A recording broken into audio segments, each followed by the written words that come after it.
What's going on, YouTube? Welcome back to my channel. Welcome back to another video with me, Lexi. If you're new here, thank you for tuning in. I hope you enjoyed the video. If you're not new here, thank you for being a loyal, original subscriber and always tuning into my videos. But in today's video, you guys, I am going to be pretty much talking about the opposite of what I did in my last YouTube video. So if you go back and watch my last YouTube video, I'll put the thumbnail up here. It is the video I did over diet hacks. So I kind of gave you guys some little hacks that I had to make the diet seemingly easier. Now, in this video, I'm gonna be doing the complete opposite because I actually got some people that were commenting and they're like, Lexi, can you talk about like little tips and tricks and ways, to hit food when your food is high? And I thought that was really also very relevant to the phase I'm in as an athlete, as I'm not in prep, I'm not in a diet. In fact, I am eating to gain weight, to gain muscle right now. So my food is relatively high, and I think everybody goes through a time like that where either A, their food is really high, or B, we all have days where it's like you're just not hungry, you don't have an appetite. So I'm gonna talk about how some of my food choices change, and also show you guys some of the things I eat, and then also show you guys and talk to you guys about some tips and tricks to kind of make the bulking phase, if you will, easier when it comes to getting in all of your food. Like, I'm going to give you guys some tricks that you can incorporate into your food to make it easier to hit your carbs, hit your fat, whatever it may be that you're struggling with. So first up though, I am going to endure the cold weather. I think it's like low 40s here in Florida right now, which is pretty darn cold. I'm gonna go on a morning walk, and then when I get back, I will resume this video and kind of start off by giving you guys, or probably showing you guys, an example of what I eat, and then giving you guys some tips after that. So stay tuned, and I will see you when I am back from my walk. Okay, made it back from my walk. For those of you who may have been concerned, it was very, very cold. Thankfully, the sun is out, but it was windy. And I feel like when it's windy and cold, it's just not fun to walk, but it ended up being a decent walk. Anyways, I'm back, and I actually just made something. So what I did is I used this pancake mix giveaway coming soon, you guys. I may or may not be planning to do a giveaway for PamCakes gift card once I hit 3K subscribers here on YouTube, and I'm super, super close. So that is coming, stay tuned. But I just made some waffles. So I used this protein pancake mix. Macros are pretty decent on it. 2.5 fat, 16 carb, 13 protein per 35 grams. But what I did, and I will say during prep, I don't want to say that this is a calorie dense food. It's not. The macros actually are pretty decent, but I just don't have these types of things on prep, right? They just don't fill me up. So when I'm in my improvement season, when my calories are high, I'm always aiming, well, not always, but for the most part, I'm trying to find foods that, are going to be pretty calorie dense, that aren't going to mess with my digestion and aren't going to overly fill me up for too long, kind of impacting me being able to actually hit my food for the day. So what I did is I just made some waffles with that mix, but I actually added blueberries. You can kind of see I have one in this baggie. I added blueberries. So that's another sneaky way to just add in carbs. So what I do sometimes is I'll make these. I love making and using this mix for waffles, but you can make it you can use it for pancakes too. But what I'll do is I'll make my own blueberry waffles like you just saw. I'll actually freeze them, and yeah, I can eat them. You can warm them up and you can eat them throughout the week as you want to enjoy them. So I wanted to show you guys that I was making that and kind of show you how I added the blueberries for extra carbs, how I'm actually using this mix that I wouldn't normally, like I said, there's nothing wrong with normally using it in a prep or a diet phase, but for me personally, pancakes, waffles, things like that, it doesn't fill me up, and I find that it's a little bit more calorie dense. So I just don't opt for things like that when my food is lower or when I'm in a diet. But one of those things that's really helpful when you are not in a diet, when you have a lot of food to hit. So wanted to show you guys that, but stay tuned for some more tips, food, and just other things to come in this video. Okay, so I'm going to show you guys another thing I've really been loving. I've talked about these specifically in other YouTube videos I've done, but this is another lifesaver for me when my calories are high, when I'm not in a dieting phase, when I'm quote unquote like bulking, right, is cream of rice. So when my carbs get really high, I like to fill them with I think we can all, well, not all relate, but if you've ever had a time, in your fitness journey or in your life where you've had a really high amount of carbs to hit, I think we can all attest to the fact that it can be challenging at times, and you have to be strategic and find carb sources that digest really easily and well. And certain carb sources just digest slower than others, but there are certain ones that digest really well and really fast, and this happens to be one for me. Cream of rice in particular is a really fast digesting carb, I think, for most people. So I always recommend, if you have a lot of carbs and you're looking for something that's really easy to digest and it's not gonna just like sit in your stomach, cream of rice is amazing. I love this brand. It's Flavor Gang. So they have flavored cream of rice. So this is the peaches and cream flavor. And then I haven't opened this one yet, but it's brownie batter. So essentially per serving, it is 25 grams of carbs for about 2.5 tablespoons. So serving size is not huge, but like I said, because this is a carb source that digests so easily for me, I could easily have maybe, more than a serving of this, and it doesn't necessarily make me overly full. So I love these, and I plan on with the brownie batter one, even adding like peanut butter, and it'll be like a brownie batter peanut butter bowl. Oh, I cannot wait.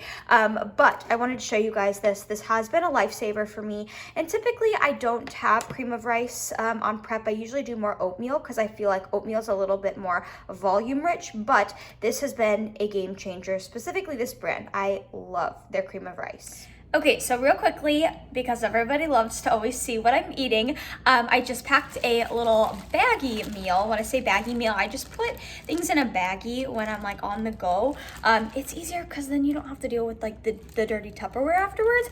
But I have sweet potato, I have chicken, and I have air fried Brussels sprouts in here. And one of my favorite things recently has been the combo of chicken, sweet potato, and this is gonna sound a little odd, maybe to some of you guys, nut butter. Now, I specifically have been using this everything but the bagel nut butter from Focus Nuts. So it's kind of like a savory nut butter. This is a fresh jar. I need to like stir it up. But that is something that, well, I'm just gonna say nut butter in general, peanut butter, almond butter, cashew butter, whatever it may be that you like, is a little hack in general for helping you to hit your higher calories if you have them. Nut butter is essentially, it's carbs, it's fat, particularly mainly fat, but the serving size is so small. So, if you're struggling to hit your fat, nut butter is such an easy way to get your fat in. A serving size of nut butter, like I said, it's pretty small. You can add it to your oatmeal. You can add it to a smoothie. You can add it to a shake. You can do what I'm gonna do and have it with my chicken and sweet potato. I know sounds strange, but believe me, it is a bomb sweet and savory combo. But nut butter is such a useful calorie dense food source. I eat it on prep too, but it can be really helpful, when your calories are really high. It's a really, really helpful way to get in your fat. Like I said, you can add it to so many things. I mean, you can do what I do too, and I store mine in the freezer a lot of times, and I'll eat it out like of the jar. I'll measure it out and eat it like that. And it's like frozen, like peanut butter fudge. But that is a little hack for helping you to get in those calories without feeling overly stuffed. But I did want to show you guys the little baggie meal I packed, since I will be leaving the house here soon, and tell you about my favorite combo: sweet potato, the Focus Nuts, everything but the bagel peanut butter, and the chicken. It is so good. If you try it out, let me know. Comment below if you've tried it before, because I'm sure there's somebody else out there watching who's like, yes, I've tried that before and it's actually really good. So back me up in the comments if you've tried that before. So I just got back from a seminar. So I'm filming this video on a Saturday, and I just got back from a seminar. So the last clip, I think I showed you guys my little baggie meal that I was taking with me, and I wanted to use this opportunity to give you a little hack for, we'll say lean bulking, if you will, or for eating in a calorie surplus. I do get questions a lot on intermittent fasting and like what's my opinion on that. And essentially, for those of you who don't know what intermittent fasting is, it means that you're shortening your eating window. So, some people do it like they'll only eat between 8 a.m. and maybe 4 p.m. Or some people will do it where they'll only eat from like 12 p.m. to, I don't know, 7 p.m. or whatever it may be, right? And that is actually one of the tips I want to give in this video. So for me specifically, with my food being so high right now, I don't like to wait to have my first meal late in the day. Now, when you're in a diet, that seems nice because you have a shorter eating window. You feel like you're eating more because you're shortening your eating window, right? But it's very, very hard to do that when you are eating in a calorie surplus. If you wait to eat your first meal until 2, 3 p.m. and you have a lot of food to get in, that can be really taxing to your digestion. So the reason, I had the baggy meal before because I was only gone for, 3-ish hours, but at the end of the day, you can't be gone for, who knows? I could have, been gone for 5 hours if something, I don't know, out of the blue came up. And then that would have put me, without food for 5 hours. And then I would have been getting home and having to play catch up, etc. So that's why I packed my meals with me, when I know I'm going to be gone for an extended period of time, because I don't want to have to come home and play catch up, especially when you're eating, as much food as I'm currently eating, or when you're in a calorie surplus. The last thing you want to have to do is sit down and be like, oh my God, I have 150 grams of carbs, 40 grams of fat, and blah, blah, blah. You don't want to have to sit down and cram that into one meal, right? So that's why I took my meal with me, because I knew I'd be gone for a little while. And that is a hack I would give anybody who is in a calorie surplus is don't fast, and make sure you have food with you when you're going places. It doesn't have to be a baggy meal, but maybe bring a protein bar or something. That way, it can hold you over those couple of hours and you can get home and not have a ton of food to play catch up with. So that is hack. I'm not really keeping track, or that is hack number, I don't know, but I'm not really keeping track. But I did want to jump on here and kind of explain my rationale behind why I would not recommend intermittent fasting or fasting in general for anybody who's in a calorie surplus. Okay, you guys, so I thought I would take a second in this next clip to show you guys an example of kind of how my meals have changed on and off prep. So those of you who have followed me for a while, you know by now that I love my oatmeal, and I love this oatmeal in particular. Better Oats is literally the best. But if you followed me throughout prep, you guys know that I did a lot of oatmeal, and then I would add zucchini, and I also showed that little hack in my last video about how you can add grated zucchini to your oatmeal to just increase the volume and make it seem like you have more food than you actually do to consume. However, now with being in improvement season, being in a calorie surplus, having a lot more food to eat throughout the day, I could add grated zucchini to this, and sometimes I do just add a little bit, but at the end of the day, with my food being as high as it is, I don't need a ton of food volume right now. So essentially what I did is I used to just do the Better Oats with zucchini and then mix it up together. Now, I have a couple of additions I have added as I have gotten more carbs. So I actually added some of the cream of rice I showed you guys earlier. I mixed a little bit of this with the oats and then cooked it. And then I also added pumpkin, which is essentially just carbs. And then I have been adding my favorite, Greek yogurt, just for a creamy consistency. But as you can see, I'll kind of show you the consistency.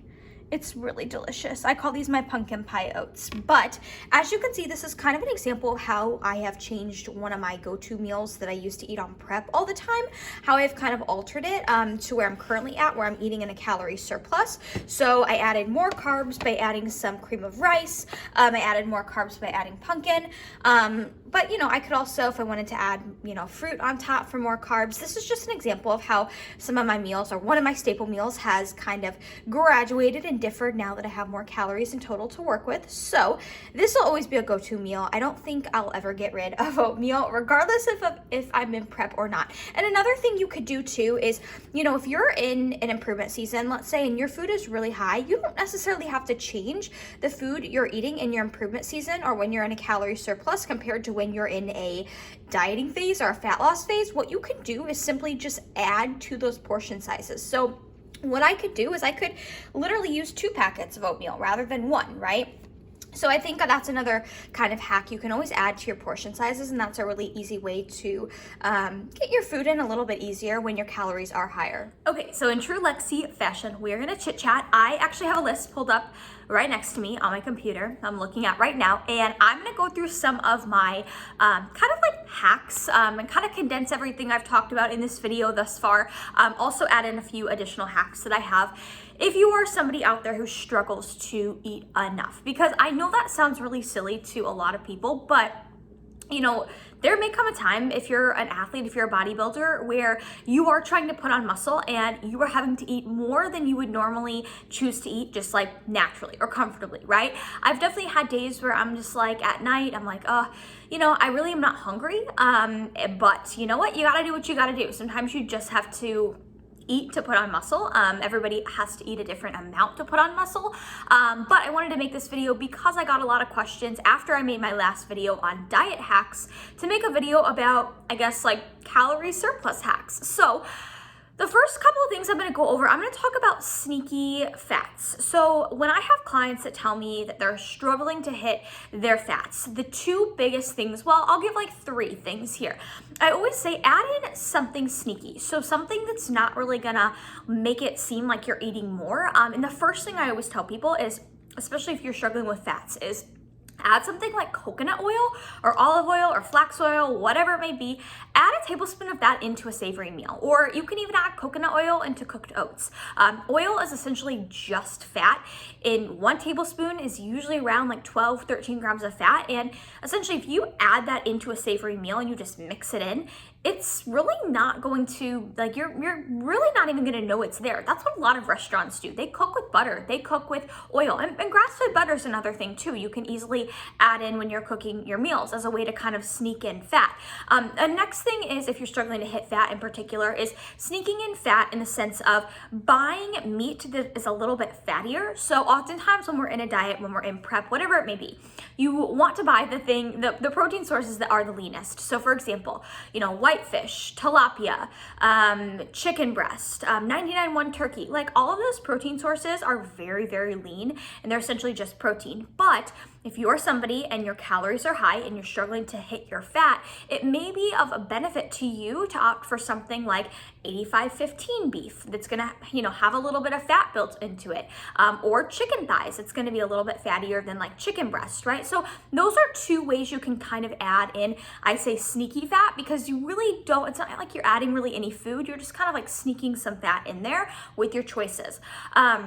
The next thing, I guess this isn't really like sneaky fat, but you guys, trail mix and nuts in general, the portion sizes are so sad. Similar to peanut butter, the portion sizes are so sad. And I like went to Target yesterday and I was looking at trail mix, and Target has the best trail mix, by the way. But I was looking at like a tiny little bag and it was like, it had like 8 servings and I'm like, what the heck? That's like nothing. The serving sizes are really small when it comes to trail mix, mixed nuts. So I highly recommend, if you're somebody who struggles to hit your fat, you know, incorporate a little bit of trail mix in. The serving sizes are literally like a handful and you're getting a decent amount of fat in that small amount of food right there. Okay, so now on to kind of like carb sources that I oftentimes recommend when people tell me that they are struggling to hit their carbs. So there may come a point in your athletic career, if you have not already gotten there, where your carbs are really high and you're like, oh my gosh, what do I eat? Like, I can't hit this amount of carbs. And in that sense, you do just have to be very, very, you know, strategic with your carb sources. So I posted the other day about one of my clients who's eating over 420 grams of carbs. And people were like, how does she hit that? How does she eat that many carbs? And it's because she's very strategic in her food choices. She's not getting all of her carbs from things like vegetables, popcorn, rice cakes, like, you know, spaghetti squash. Like, all of those sources are great when you're in a diet, and you can incorporate them to some degree when your carbs are super high. But I'm telling you, if you're trying to eat 400 grams of carbs, all from vegetables and all from rice cakes, you're gonna be so full. So that's when you have to lean on the more calorie dense carb sources. So, you know, things like breads, bagels, pasta, rice, actual potatoes, and maybe not, you know, as much squash. Granola is another great one. And then also some really easy carb sources that add up really quickly are going to be things like dried fruit. That's personally one of my favorites. Dried apricots, dried mango, raisins, craisins, adding that to your oatmeal. Also jam, you know, jelly, like a tablespoon of jelly can be a lot of carbs. Same with honey, you know, adding honey onto your oatmeal just for some sneaky carbs. Honey is very, very carb rich, and the portion size is usually very, very small. It's a really easy way to sneak in carbs, but also ensure that you don't feel overly stuffed while doing so. Also, you know, as much as I hate to say it, because I always preach like, don't drink your carbs, don't drink your food or your macros, sometimes it can be very beneficial to have a powdered carb source or drink like actual Gatorade or actual Powerade, not the zero, but the actual Gatorade and actual Powerade during your workouts as a way to just getting carbs, or even orange juice. So those are just some sneaky ways to kind of get in your carbs. Like I said, you do have to be strategic to a degree. Now, I'm not saying cut out vegetables. I'm not saying cut that out, but just be open to adding in more calorie dense carb sources like the ones I just kind of listed, because if you're trying to get all your carbs in with like, you know, big salads and just all these volume sources, it's just gonna be very hard to hit that food amount without feeling overly stuffed and overly uncomfortable. Okay, so then the last thing I wanted to do to wrap up this video is I wanted to give you guys a couple of examples of how you could sneak calories into meals. So I kind of showed you guys in the last clip one of my meals and kind of how it differs compared to what I would have normally done on prep, like how I've kind of changed it now that I have higher calories to work with. So for example, let's say in prep for breakfast, you're having oatmeal and 4 egg whites, right? So, you know, once you're in your improvement season and your calories are higher, you probably have a lot more carbs, a lot more fat to work with. You can still stick with that same meal, but how you may kind of alter it to add more fats in and add more carbs is maybe you do whole eggs instead of egg whites. And then maybe on top of the oatmeal, you know, maybe you add in a bigger serving of oatmeal, and then on top you add in fruit, sliced banana, blueberry, and then maybe you drizzle a little honey on top. That's a really easy way to add in carbs to that meal and also add in fat, but you're not really changing it too much from what you were having when you were, you know, in prep or on your dieting phase. And then, you know, another example, I'm sorry if I'm looking to the side, I'm looking at a list that I had. Let's say during prep you do rice, cauliflower, lean beef, and I don't know, maybe Brussels sprouts, right? So a really easy way to add in fat, add in carbs to that meal would be, instead of doing rice, cauliflower, do actual rice, and then keep the Brussels sprouts in, but maybe cook the Brussels sprouts with like olive oil, right, to add in a little bit of fat. And then maybe instead of doing lean beef, you do meat, or you do beef with a little bit more fat on it, so a less leaner cut. That's a really easy way to, you know, it doesn't seem like it's much more when you're changing it to those little swaps, but it's going to be a lot more calorie dense, a lot more calorie rich, and it's not going to make you feel overly full, even though it does have a lot of calories, a lot of macros in the actual bowl. So I feel like I've rambled on for a good bit of time. I'm sorry, you guys, I talk so much. So I hope you guys don't get too annoyed when I sit down and talk, but I hope you guys took away a few things from this video, you know, because like I said, even if you haven't gotten to a place yet where you do feel like you struggle to eat enough, there may come a time in your career as an athlete, or, you know, you just may have a day every once in a while where you're like, I'm just really not hungry. I don't have an appetite. So I feel like these tips, these tricks may come in handy. But if you enjoyed this video, please give it a thumbs up, subscribe to my channel, comment down below if you have any hacks for eating in a calorie surplus, or if you just have any specific questions for me. But thank you guys for watching this video if you've made it this far, and I will catch you in the next video.